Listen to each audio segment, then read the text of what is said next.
Hello, everyone, and welcome back to another episode of Leftovers. Michael Robertson here with you today. Hope that you're having a great Tuesday so far.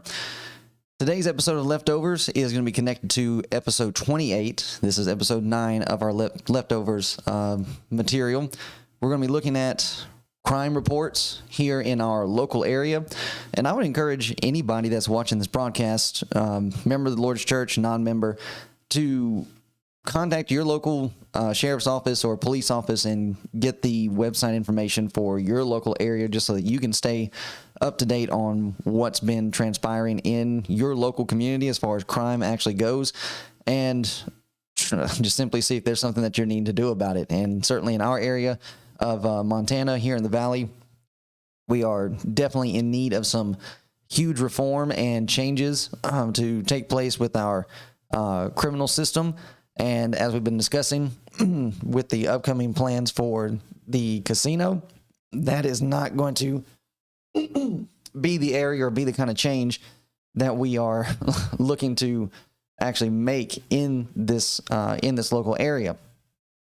We are wanting to educate individuals of our community, not only on things that pertain to the scriptures, but of course things that are going on locally in the area, and just to show that we go to the Bible for our main source of truth, but we're also able to be educated and do investigation in local issues and economics and statistics and different things like that, so as to help show the very truths that the Bible is proving to us.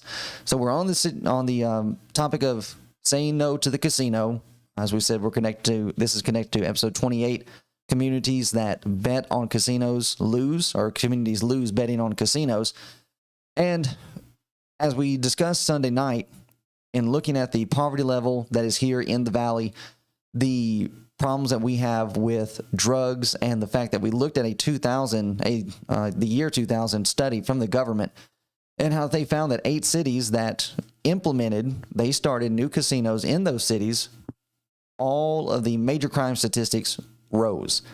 Larceny went up, burglary went up, aggravated assault, violent crime, drug use, prostitution, and even in areas not associated with crime, but bankruptcy went up in those local communities as well. And Sunday night, we started with a basic principle coming from the scriptures, 1 Timothy 6, verse 6, but godliness with contentment is great gain. Now, this is something that we are trying to spread throughout this valley. That is, first, godliness, which is God-likeness. If more people would behave like God behaves, then we would not have as many problems as we do in this local area. So a person might ask, well, what's the implication that you're making with that statement? We have a lot of people claiming to be Christians that are not acting like Christians. People that are claiming to be godly, but they're not acting godly. And one of the things when it needs to be considered on how God behaves, God brings about judgment. So if we're supposed to be like God, then we need to practice judgment as God would practice judgment. Mercy, where we can practice mercy, love, and compassion, but where there needs to be wrath and indignation and chastisement and correction, punishment, then we need to make sure that we're honoring that side of how God would behave as well.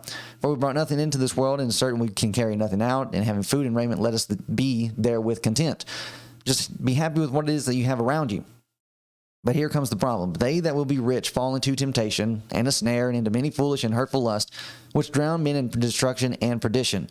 For the love of money is the root of all evil, which while some coveted after, they have erred from the faith, and pierced themselves through with many sorrows. We are not wanting to see our community hurt. We're not wanting to see people drown in destruction, to drown in death, drown in sorrows. We are, in fact, with this information, trying to throw out a lifeline to these individuals so that they'll be able to pull themselves out. And we can help them to pull themselves out if they will simply take on these characteristics.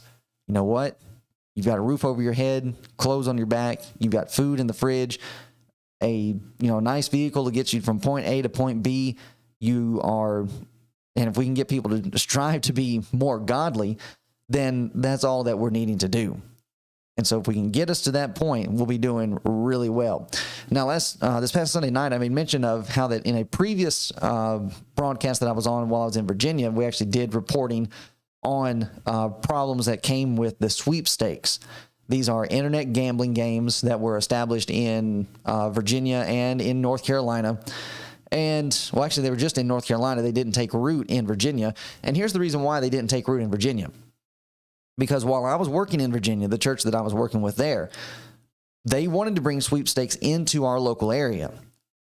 And we opposed it. We got the community involved, and we went before city council. And one of the major things that we brought before city council that put a stop to it was when we started looking at where the proposed building sites were going to be for these gambling sweepstakes. They were all in black communities. They were targeting a certain section of the community. And unfortunately, most of the heavily black community in the area where I was living in Virginia was also the highest in poverty. And we presented that to the city council, and we told them that we realized what they were doing and how the community was upset with it. That shut it down. They kept it out. The same thing is being done here in this valley. Oh, there's deep poverty here, and you have a section of society that is in this poverty and inclined to go about these practices. Well, let's build a casino there. It's not a good look. But here's what you have being reported when it came to crimes that were being done at this sweepstakes. So this just proves our point even further that we were looking at with the study from the government, that, yeah, you put these things into place, crime is going to grow around it. And every month from 2017 into 2018, there was an article in some paper about a crime that was being committed at a sweepstake. Armed man robs internet sweepstake business in Kernersville. That was November 20th, 2017. December 18th, 2017, armed robbers target Lucky Duck in Madison. That's a sweepstake.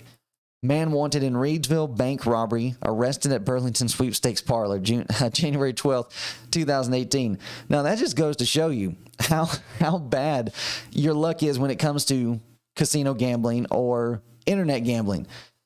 He got away with robbing a bank, but then he gets caught when he goes to the sweepstake. See, nothing good comes from going to these settings and trying to what's he doing? Trying to double his winning. Well, I robbed a bank. Let's go and gamble it away. And then he gets caught while he's there. This is February 26, 2018. So that was January. Here we are into February. One man shot in brawl at Winston-Salem sweepstakes parlor, police say. Here's some good news coming from the sweepstakes. In February of the same year, the police actually arrest a second man in connection with the December shooting death at sweepstakes business. So at least they were able to catch somebody in that regard. March. January, February, March. 3 Greensboro residents accused of stealing from Davidson County sweepstakes business. And then April of 2018, 1 shot to death, 2 hurt in Burlington sweepstakes robbery. And another paper that reported on this story, the one individual that was shot was actually a security guard that was there on duty trying to protect the sweepstakes. And with this, I could have kept going. Could have just kept on right on going from January, February, March, April, May, June on, especially on into the summer, because summer months, people are looking for things to do, and they go to the sweepstakes and they get themselves in trouble. So that's just a local situation there in the Virginia, North Carolina area, further proving the point that we are discussing. Only thing about going bigger with the casino is that it's also going to bring about bigger crime. So with our studies that we have here, the annual reports coming out of Montana, these are covering all the counties. Now, granted, all of the counties may not report every year. And that's the thing that a lot of people need to consider when they're looking at this information, is that these are just simply the crimes that are being reported. I'm sure there's a lot of crime that's being committed that's actually not being reported, and I'm sure it's by those that are being robbed by other criminals and different things like that. So here's what we're looking at. Crime in Montana. This is starting in 1990. The annual report, the casino was opened in 1993 here in Lake County. So let's see what's going on when we're looking at Lake County, the different offices that are reporting on these different crimes, and just see what we can find out, see if there's any type of connection that can be made from these periods and getting closer to the time frame which we find ourselves with the casino. So I'm going to move myself out of the way here so that we can look at this together. All right, so here we are in the year 1990. You have your crime indexes here at the top, you have the different forms: homicide, rape, robbery, assault, burglary, larceny, motor vehicle theft. And it's mainly going to be burglary, larceny that we're wanting to consider, and a little bit of assault as we move forward in the years, trying to figure out, okay, what's happening here. So here's the Lake County Sheriff's Office when it comes to larceny: 242 reported crimes of larceny. In Polson, 209. When you're looking at burglary, it's 116 and 56 for Polson. Now, interestingly, during these time frames with Ronan, for burglary and larceny, these numbers are going to be relatively low in these beginning years.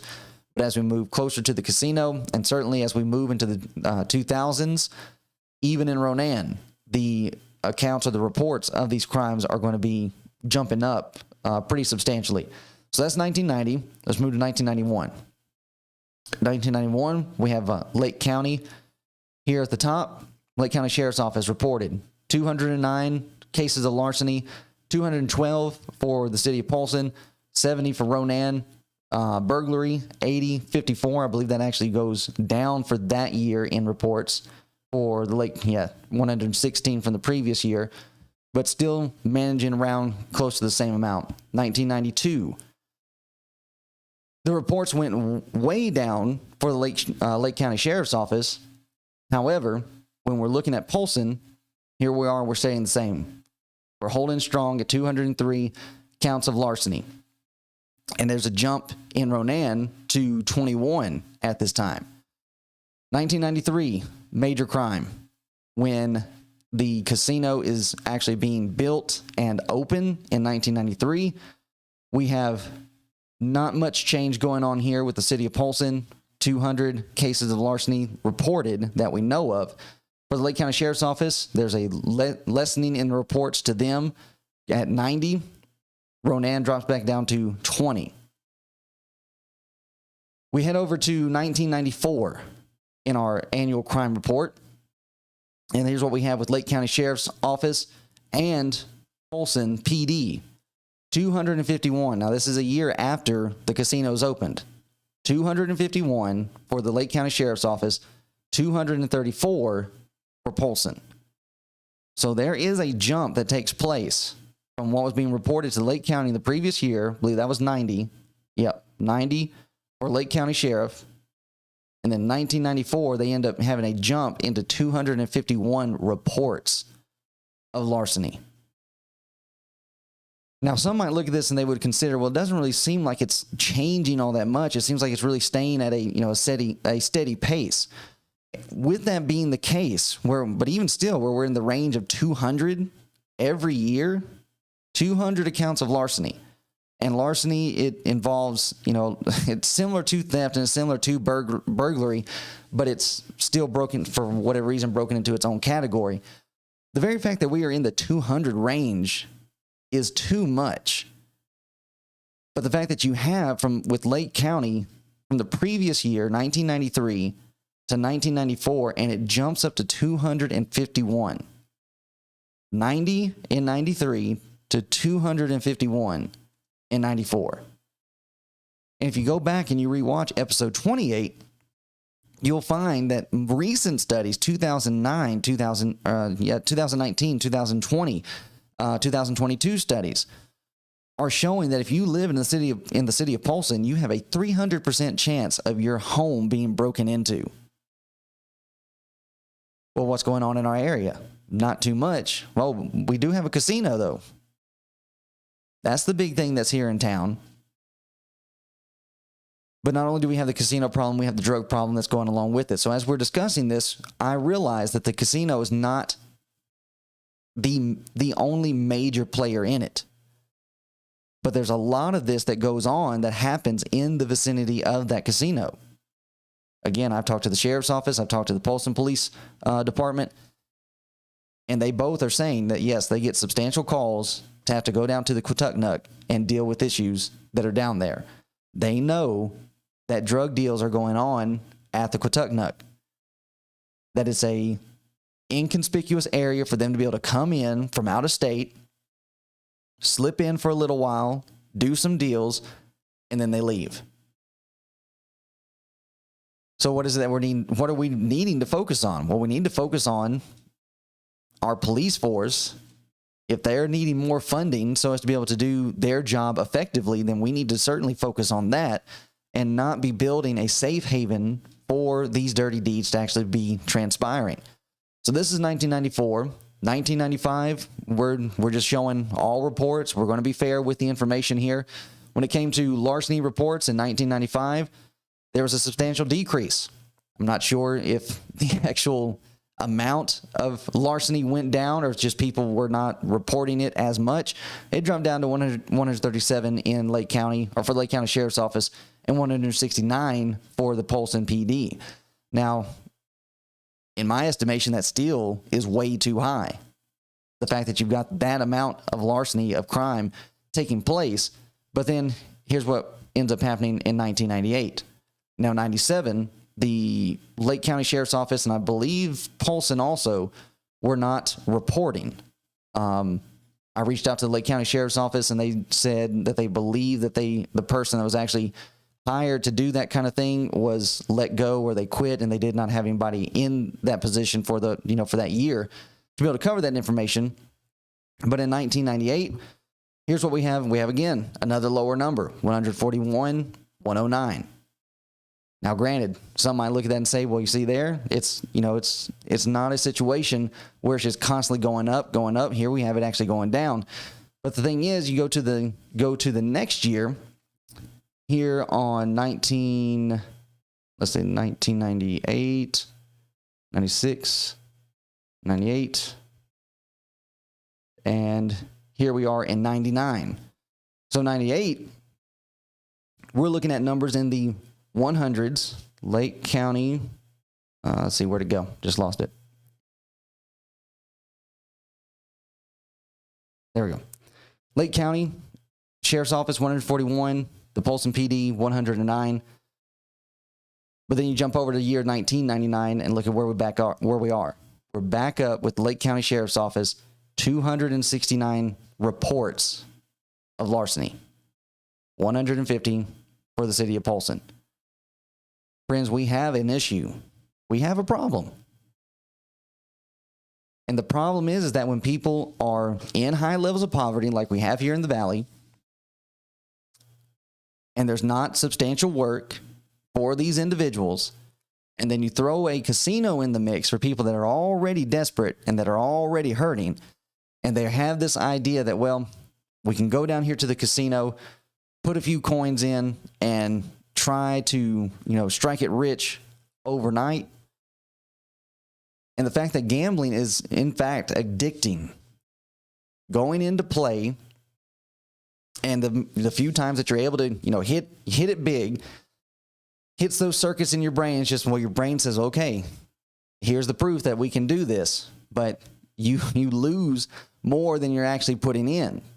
One study or one website that I found in discussing the casino situation, well, not even casino situation, but the slot machine situation. For the slot machines that are in restaurants and in gas stations, the payout for one of those slot machines, I think, is only $500. If you're going to win on one of those gas station slot machines, it's around $500 that you can expect walking away with. But how much are you going to lose just trying to get that $500? And that's what people aren't considering, is that this desire to get rich quick is what's hurting our local area. And with the kind of crime that we have in this area and drug problem that we have in this area, how are we supposed to attract more business, better business that's actually going to produce a real product that people are going to be able to use? So that's a look at the crime reports here for the state of Montana and specifically for Lake County. There is a huge problem when it comes to theft. And for individuals that are going to break in and steal, you're also running the risk of aggravated assault, possibly murder, because if you break into a home and you don't know if somebody's there or not, then you might have to end up doing damage to them, hurt to them, just so that you can go in and take whatever it was that you were looking for, so as to pawn it off, sell it, and either go buy drugs or head over to the casino. Now, the Bible has something to say about this, and here's where people should be thinking, or where the thinking should be going, that would alleviate and help us in these problem areas. Proverbs 17:13 says, "Whoso rewardeth evil for good, evil shall not depart from his house."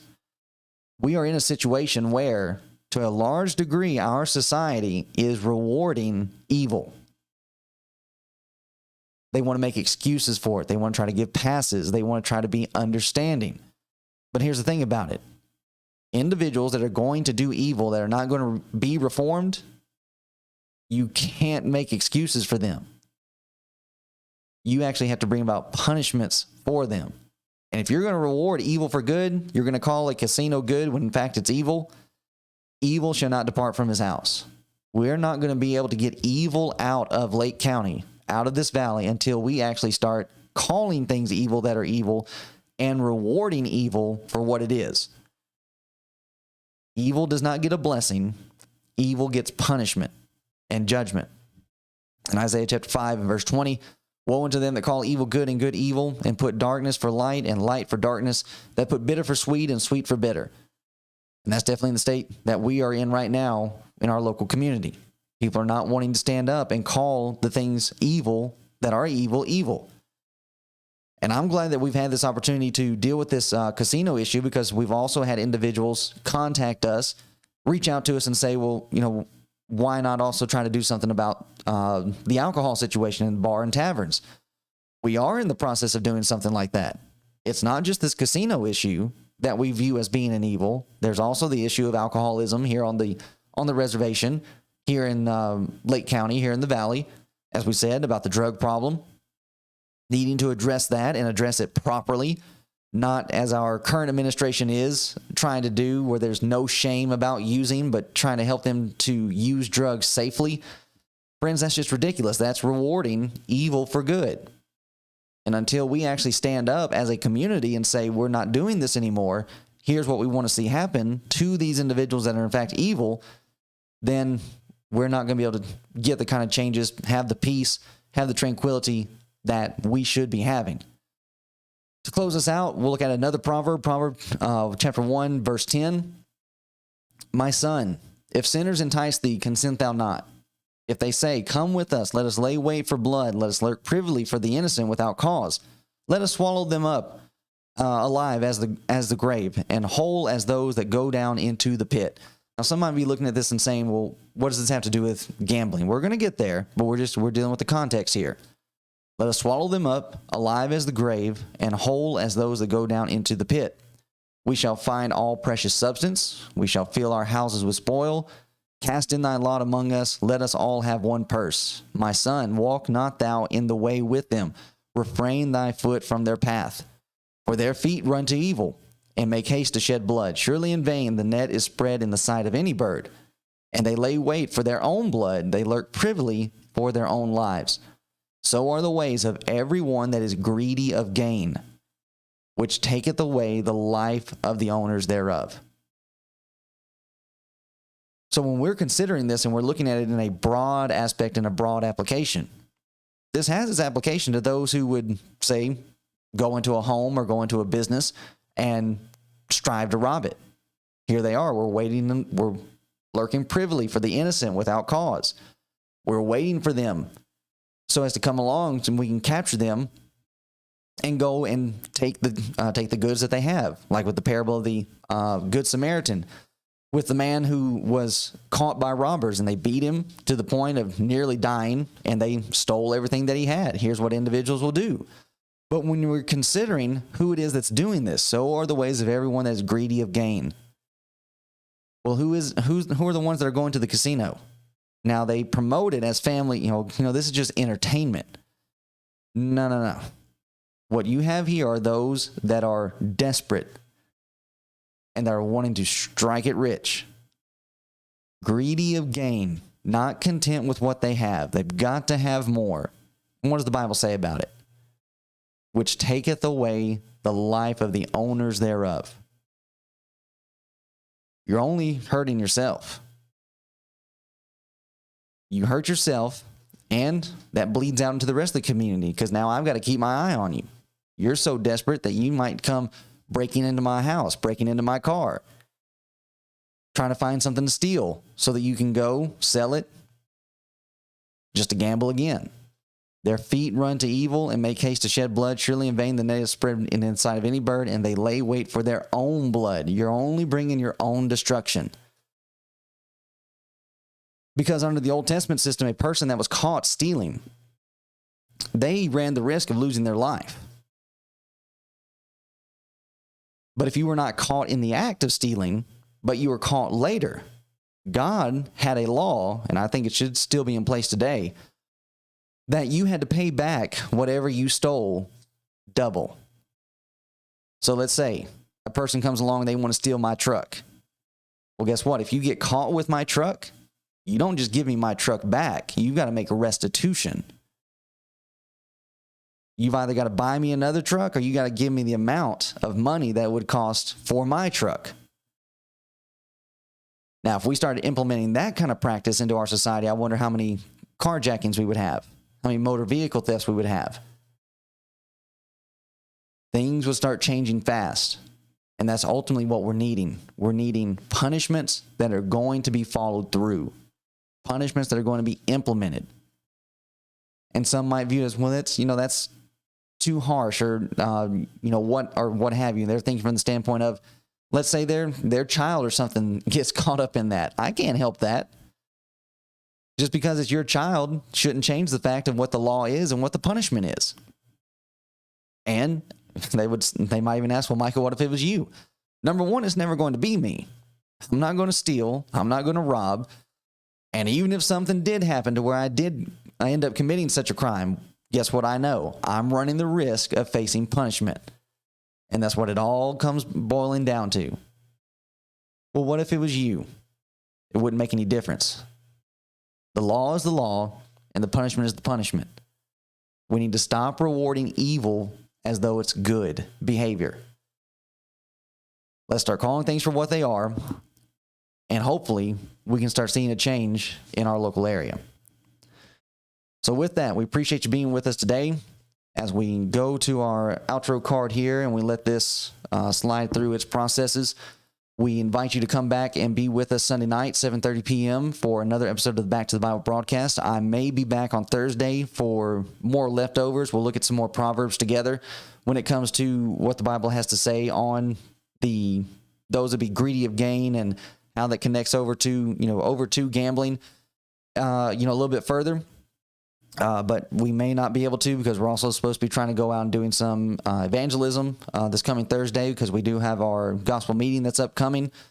But either way, just if you're liking and following our different pages, if you're subscribed to the YouTube channel and you have that notification bell turned on, anytime that we go live, you'll know about it. And we also set up reminders. We set up events ahead of time to let people know that these broadcasts are going to be aired, and we share those across all of our different social media platforms. So just go through, like and share, comment, subscribe, hit the notification bell in all these different places, and you'll know when we're going to be back.